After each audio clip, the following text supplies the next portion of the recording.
दोहा में ईरान और अमेरिका की इनडायरेक्ट बातचीत शुरू हो गई है। ईरान ने अमेरिका से सीधी बात करने से मना कर दिया है।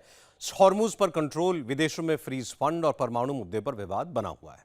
इस बीच इजरायल ने बहुत बड़ी धमकी दी है।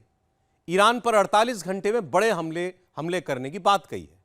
बातचीत के बीच क्यों इजरायल युद्ध की बात कर रहा है, सारी डिटेल इस रिपोर्ट में देखिए।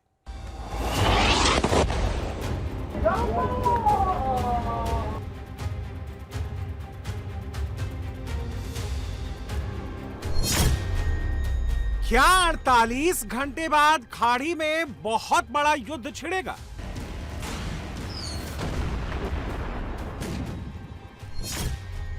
क्या इजरायल 2 दिन बाद ईरान पर हमला करेगा?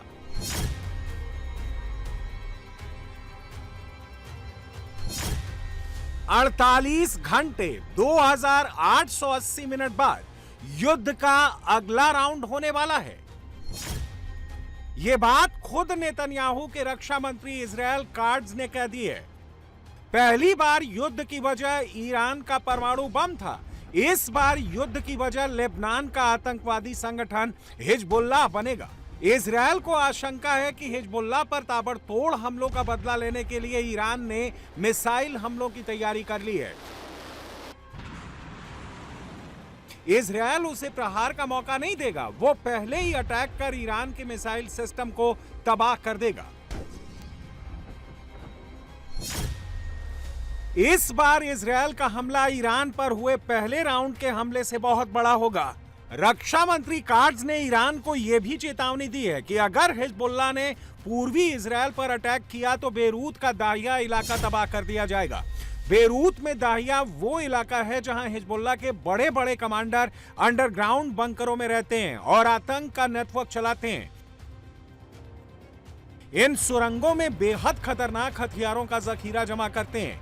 ये सुरंग साउथ लेबनान में बनी है, जिसमें रॉकेट लॉन्चर से लेकर बड़े बड़े घातक हथियार जमा हैं। सुरंग 200 मीटर लंबी है और 25 मीटर चौड़ी है। इजरायल आर्मी के जवान जब सुरंग के अंदर पहुंचे तो पूरी सुरंग घातक हथियारों से पटी मिली। इजरायल के हमलों के बाद हिजबुल्लाह के आतंकवादी सुरंग छोड़कर भाग निकले। उसने धार्मिक शहर जेरूसलम, जहां 24 घंटे इजरायल के सुरक्षा बल अलर्ट पर रहते हैं, वहां सुरंग खोदकर हथियारों का जखीरा जमा कर लिया।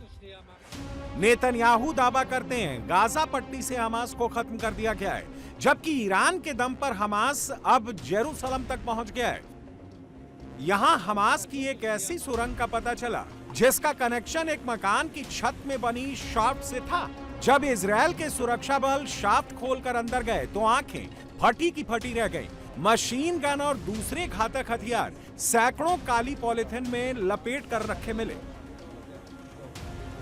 इजरायल ने 48 घंटे में साउथ लेबनान से गाजा पट्टी तक ऐसी सुरंगों से भीषण बमबारी की है।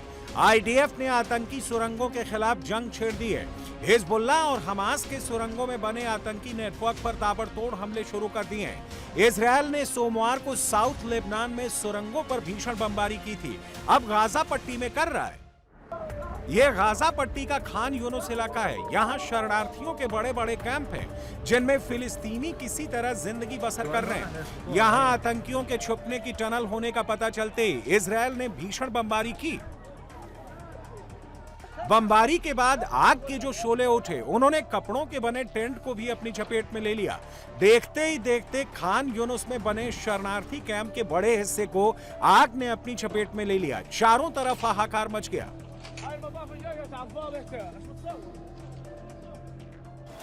अब वो तस्वीरें देखिए जब हमले की शुरुआत हुई है। इजरायल ने फाइटर जेट से मिसाइल लॉन्च की। हाहाकारी गर्जना करते हुए मिसाइल कैंप के एक हिस्से पर गिरी, जहां आतंकवादियों के पनाह लेने की खबर थी। मिसाइल गिरते ही आग के शोले उठने लगे। दर्जनों फायर फाइटर ने आग बुझाने की भरपूर कोशिश की, लेकिन तब तक सैकड़ों टेंट जलकर खाक हो चुके थे। यह महिला भी खान यूनुस के इसी टेंट सिटी में रह रही थी। अब इनका टेंट जलकर खाक हो चुका है। घर पहले ही मलबे का ढेर बन चुका है। 2 महीने पहले इन्होंने पाई पाई जोड़कर नया टेंट खरीदा था। बच्चों और खुद के लिए नए कपड़े खरीदे थे। एक ही हमले में फिर सब खत्म हो गया। हम एक के बाद एक मुसीबत का सामना करते रहे। हमने सब कुछ नए सिरे से शुरू किया। हमें दोबारा संभलने और नए गद्दे खरीदने में 1 साल लग गया। हमने हाल ही में अपना सारा सामान नया खरीदा है। हमने 2 महीने पहले ही अपने टेंट खरीदे थे क्योंकि बारिश ने पुराने टेंट खराब कर दिए थे। ये कैसा सीज फायर है? सीज फायर कहाँ हैं? वे अरब लोग कहाँ हैं जो वर्ल्ड कप देख रहे हैं? उन्हें हमारी हालत देखनी चाहिए। हम हर दिन हर पल मर रहे हैं। हमारे बच्चे पूरी रात सड़कों पर रहते हैं, सो नहीं पाते हैं और चीखते चिल्लाते रहते हैं। ये किस तरह का सीज फायर की बात कर रहे हैं? उन्हें शर्म आनी चाहिए। उन्हें हमारा दर्द महसूस करना चाहिए। हम बस इतना चाहते हैं कि यहूदी युद्ध और बमबारी को हमसे दूर रखें। इजरायली हमले में कम से कम 100 टेंट जल गए, मतलब 100 फिलिस्तीनी परिवारों की हालत फिर बेघर से भी बदतर हो गई है। इस हमले में कई लोग मारे गए हैं, जिनमें महिलाएं और बच्चे भी शामिल हैं। दर्जनों फिलिस्तीनी झुलस गए हैं। हमारा सारा सामान चला गया है, जैसे कि आप देख सकते हैं। सैकड़ों परिवार अपने टेंट में थे, बिना किसी छत के सो रहे थे, बेघर हो गए थे और लोगों ने बहुत तकलीफ झेली। किस लिए? उन्होंने ऐसा क्यों किया? देखिए, उन्होंने हमला किया।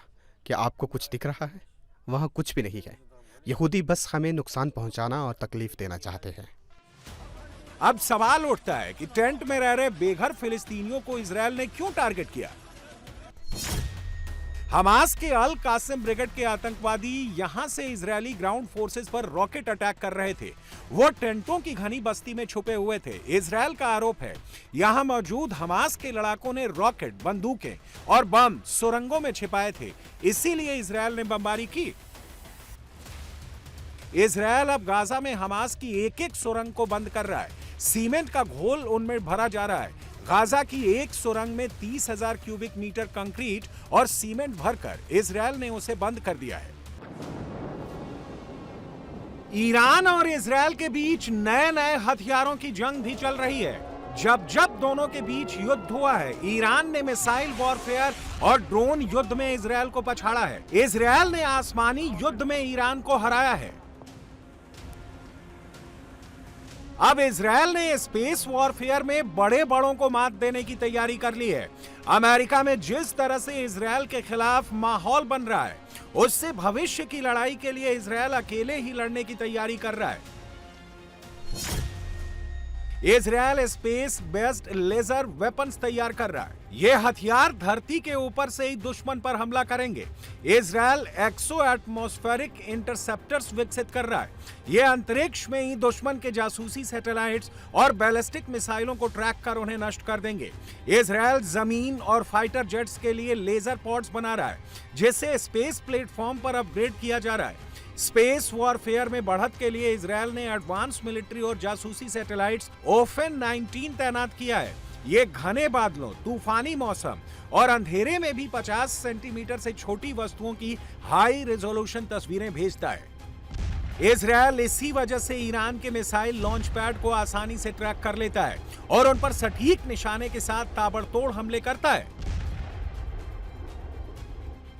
ईरान इजरायल का युद्ध अब लेबनान पर टिका है। अगर इजरायल ने लेबनान पर हमले बंद नहीं किए तो ईरान पलटवार की धमकी कई बार दे चुका है। ईरान इस मामले में ट्रंप को भी कई बार एमओयू की शर्तें मानने की बात कह चुका है। ट्रंप और जेडी वेंस इजरायल को लेबनान पर नए हमले करने से रोकने का दबाव भी बना चुके हैं, मगर इजरायल का तर्क दूसरा है। जब तक लेबनान में हिजबुल्लाह के पास हथियार हैं, तब तक इजरायल बमबारी बंद नहीं करेगा। अब सबकी नजरें दोहा पर टिकी हैं, जहां एमओयू साइन होने के बाद पहली बैठक हो रही है। हालांकि बैठक में ईरान अमेरिका की डायरेक्ट बातचीत नहीं होगी। ईरान अब कतर और दलाल पाकिस्तान के जरिए ही ट्रंप से डील करेगा। दोहा समिट के लिए ईरान ने अपना एजेंडा ट्रंप को भेज दिया है। ईरान का एजेंडा नंबर 1 हॉर्मुज है। ईरान चाहता है कि उसे फुल कंट्रोल मिले, उस पर कोई दूसरा देश अलग रूट बनाने की कोशिश नहीं करे। ईरान का एजेंडा नंबर 2, ईरान अपने $100 अरब के फ्रोजन फंड रिलीज कराना चाहता है, जिनका इस्तेमाल वो अपनी मर्जी से कर सके। उस पर अमेरिका सोयाबीन खरीदने जैसे दबाव नहीं बनाए। ईरान का एजेंडा नंबर 3 लेबनान है, जहां वो चाहता है इजरायली हमले बिल्कुल बंद हो। ईरान का agenda number 4, Iran nuclear programme पर बातचीत को टेबल पर ही नहीं लाना चाहता। ईरान जो शर्तें लगा रहा है उससे युद्ध विराम भले बढ़ जाए मगर युद्ध रुकने की संभावना ना के बराबर है। अगर ट्रंप इन शर्तों पर युद्ध बंद कर देते हैं तो यह अमेरिका की सबसे बुरी हार होगी। अगर ईरान की वार्ताकार टीम ट्रंप की शर्तें मान लेती है तो वहां की सत्ता और IRGC में बैठी कट्टरपंथी लॉबी कालिबाफ और अब्बास अराक्ची के लिए मुश्किल पैदा कर देगी। रिपोर्ट के मुताबिक तेहरान में मुल्लाओं की सबसे मजबूत लॉबी ने 3-4 के बहुमत से डील को लाल कार्ड दिखा दिया है। मतलब वो नहीं चाहते कि अमेरिका से कोई डील फाइनल हो।